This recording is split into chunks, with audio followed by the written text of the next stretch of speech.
Kota Denpasar menjadi salah satu kawasan dengan peningkatan pembangunan tertinggi di Pulau Bali. Tingginya pembangunan berdampak pada alih fungsi lahan termasuk berkurangnya lahan pertanian. Beberapa warga melakukan upaya mencegah laju alih fungsi lahan dengan mengupayakan pertanian di perkotaan. Salah satunya mengolah pertanian di lahan pinjaman hingga menjadikan sawah sebagai daya tarik usaha.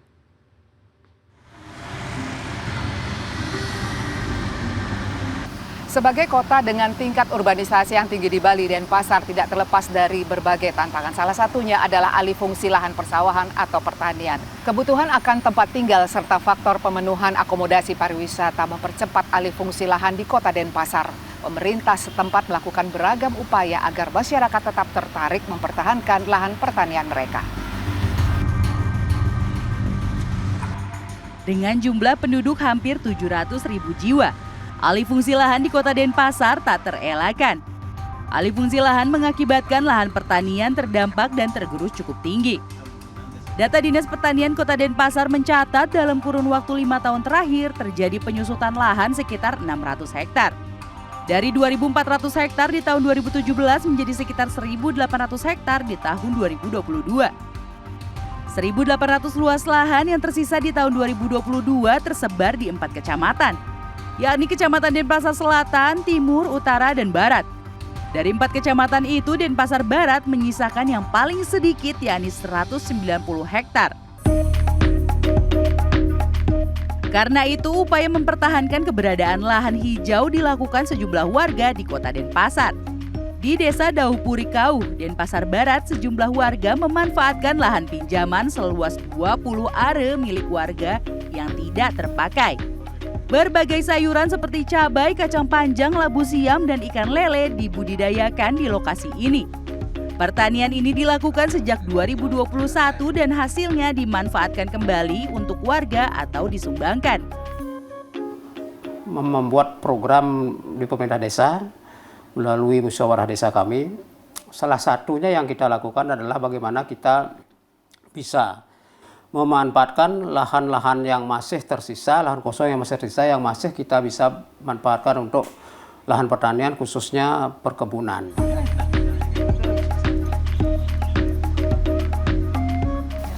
Ini ya Pak, ini Pak ya.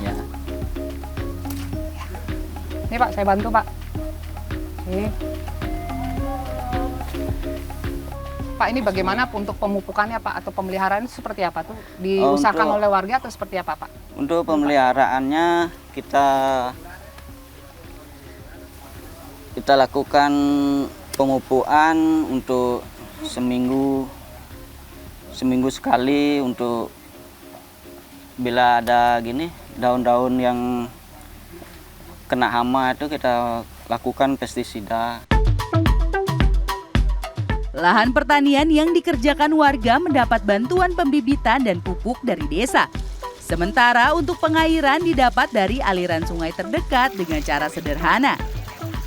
Bisa jelaskan nih alat kincirannya gimana nih Pak, idenya Pak, bisa Nah, Pak? ini idenya kan karena keterbatasan dana ya, untuk bisa mendapatkan air dengan tanpa biaya gitu. Jadi muncullah ide teman-teman untuk mencoba kita buat kincir. Agar lahan hijau atau pertanian tidak hilang di perkotaan, pemerintah Kota Denpasar memberlakukan peraturan daerah dengan menetapkan sekitar 900 hektar lahan pertanian sebagai lahan abadi atau lahan sawah dilindungi. Penetapan ini dengan kompensasi tertentu kepada pemilik lahan. Yang pertama, ada bebas pajak PBB bagi mereka.